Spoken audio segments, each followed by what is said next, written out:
Lección número 7. El problema del mal. La lección en el día miércoles trae la siguiente cita. El mal es el resultado del uso equivocado del libre albedrío por parte de los seres humanos. El autor de la lección utiliza el término mal en un contexto mayormente filosófico. En términos bíblicos diríamos que mal sería también el pecado, pero es bueno separarlos en este caso para que podamos distinguir entre lo que sería un estado, el estado de mal en el cual se encuentra nuestro mundo y nuestra mente también. El autor de la lección, por lo tanto, presenta el tema del mal como un estado, y siendo que este estado ocasiona acciones malas, acciones equivocadas, pues esos serían los pecados. Y estos son la evidencia y la consecuencia de que vivimos en un mundo en donde existe el mal. De acuerdo al texto bíblico, el mal en esta tierra comenzó en el jardín del Edén. Uno de los textos que nos habla de eso es Génesis 3:6. Al ver la mujer que el árbol era bueno para comer, agradable a los ojos y deseable para alcanzar la sabiduría, tomó de su fruto y comió. ¿Por qué en un mundo perfecto, con seres creados también perfectos, entró el mal? Lo vimos en la diapositiva anterior. Por el uso equivocado del albedrío, por la libertad que Dios nos dio. ¿Por qué en el cielo, donde también todo era perfección, un ser llamado Lucifer empezó a desear cosas que no debía? Porque usó mal su albedrío, la libertad de elección.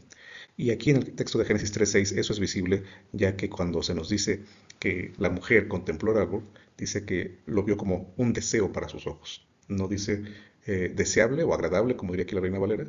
No dice agradable, dice un deseo para los ojos, un deseo para los ojos. Cuando tú buscas esa palabra en el texto bíblico, vas a encontrar que a menudo, no siempre, pero a menudo, se refiere a un deseo que tienen los impíos, la gente mala, que está deseando cosas, obviamente que no son las correctas, o simplemente deseos de un corazón malo, de un corazón que está lejos de Dios. Pero es mucho más notorio o mucho más interesante darnos cuenta que cuando dice deseable para alcanzar la sabiduría, ese verbo deseable se encuentra en el 10.º mandamiento. Específicamente cuando Dios dice que no debemos codiciar, se espera que no codiciemos nada de nuestro prójimo. El verbo codiciar es el mismo que se usa aquí. Por lo tanto, el hecho de que Eva hubiera visto de esta forma el árbol no se refiere solamente a que le llamó la atención por su belleza, por su atractivo como alimento, porque si fuera eso, la frase hubiera sido la misma. En Génesis 2 dice que Dios hizo los árboles deseables a la vista y buenos para comer, Deseable a la vista y bueno para comer era la intención original, pero en Génesis 3, cuando se nos habla de la mujer, dice que era deseable para alcanzar sabiduría. No lo veía como un alimento, lo ve como un asunto para alcanzar sabiduría. Y si recordamos que el árbol era llamado del bien y del mal, en términos del lenguaje de Moisés, en términos de cultura, eso significaba que era el árbol del conocimiento de todo. El bien y el mal representan una forma de decir todo, conocerlo todo, en el idioma y en la forma de pensar de Moisés. Pero si todavía queremos ver exactamente a qué se refiere el texto cuando dijo que quería alcanzar sabiduría a Eva, pues esa misma forma de la palabra vamos a encontrar en el Salmo 36:3, cuando dice que el impío dejó de ser sensato y de hacer bien. Sabiduría, actuar con sabiduría es actuar con sensatez. El pecado nos lleva a hacer cosas que no son sensatas. El pecado nos lleva a hacer cosas poco inteligentes. El pecado nos lleva a tomar las peores decisiones de nuestra vida. Y junto con esas decisiones, por supuesto, acarrear graves consecuencias. Y no solamente para nosotros, también para las personas que están a nuestro alrededor y a veces incluso nuestros seres queridos.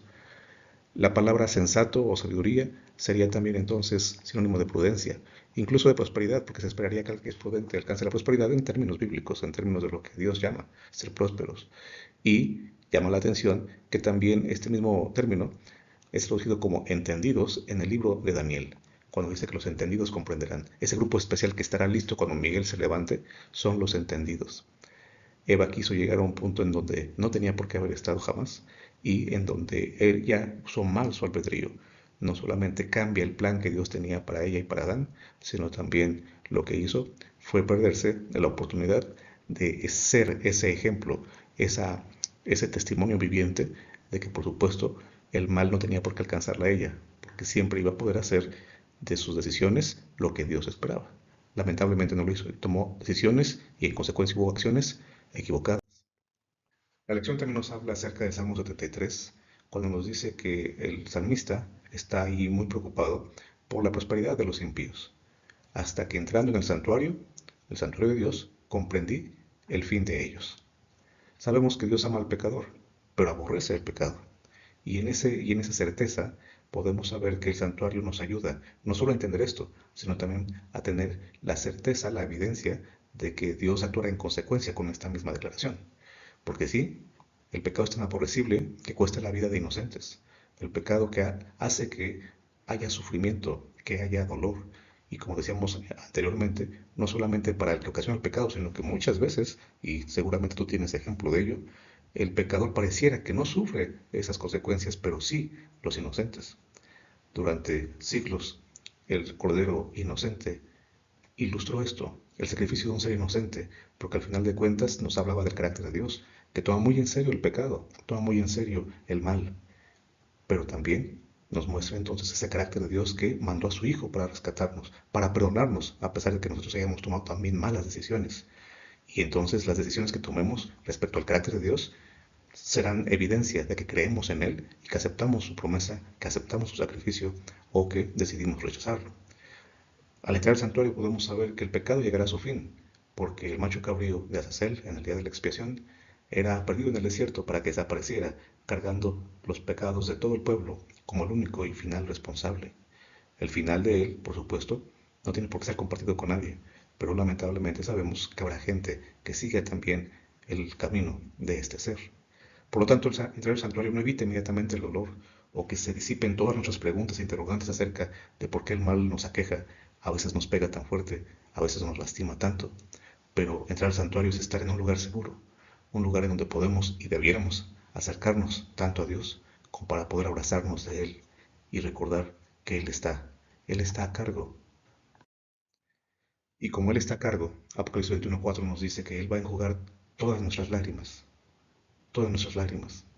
Y también eso asegurará que no habrá más muerte, ni llanto, ni clamor, ni dolor. Cuando Apocalipsis habla del llanto y del clamor, está hablando sobre todo de esa escena de un duelo, de un funeral, cuando la gente está ya llorando, está clamando. La palabra clamor no solo se usa en ese contexto, pero aquí pareciera estar haciendo un refuerzo a la escena del llanto de una persona que, repito, está viendo a un familiar, a un ser querido allí en ese féretro. Está sufriendo mucho por la pérdida de ese ser querido. Cuando se habla de dolor, cuando dice que también se acabará el dolor, en Apocalipsis específicamente el dolor es aquello que se ocasiona por una enfermedad. Por lo tanto, podríamos ver que aquí también no solo se habla entonces de que acabará la tristeza por la muerte, sino también la tristeza que ocasionan las enfermedades, todo ese dolor y sufrimiento ocasionado por una enfermedad, y tú sabes que hay enfermedades que ocasionan bastante dolor. Pero lo que más me llama la atención de Apocalipsis 21:4 es que la palabra enjugar, que significa básicamente secar, realmente no es la que usó el apóstol Juan. Él usa una palabra que podemos traducir como borrar, aunque se borraba de forma distinta en el tiempo de Juan, porque para borrar en aquellos días se frotaba especialmente una tablilla, un escriba que estaba acostumbrado a escribir en tablillas, para volver a usar esa tablilla, porque no había mucho material disponible o era muy caro conseguir más material, frotaba esa tablilla hasta que borraba lo que estaba escrito anteriormente y entonces podía escribir nuevamente en ella. Imaginas al escriba celestial borrando de tu mente, de tus recuerdos, el dolor que te han ocasionado, las pérdidas que has tenido, los sufrimientos por los que has pasado. En efecto, Dios no solamente promete que te va a secar tus lágrimas, Él las va a borrar y las hará eternamente irrelevantes. El escriba celestial quiere escribir nuevamente, va a escribir una nueva historia, pero la decisión de que eso suceda es nuestra. De hecho, esta promesa Juan la toma del profeta Isaías, ya que en Isaías 25:8 dice eso, de que Dios va a enjugar nuestras lágrimas. Pero es un versículo que antecede a uno que también es muy conocido. Se dirá en aquel día, he aquí este nuestro Dios, le hemos esperado y nos salvará. El llanto será sustituido por el gozo de la salvación, el gozo de ver a Cristo Jesús, a quien hemos esperado y quien terminará el proceso de la salvación en nuestra vida. Y el fin del mal, entonces, debemos recordarlo, incluye la derrota de aquellos que lastimaron al pueblo de Dios. Pero nuevamente es nuestra decisión estar de un lado o del otro. Dios acabará con el mal. Eso es un hecho. El plan de Dios asegurará que el pecado, que el mal, no se levante dos veces.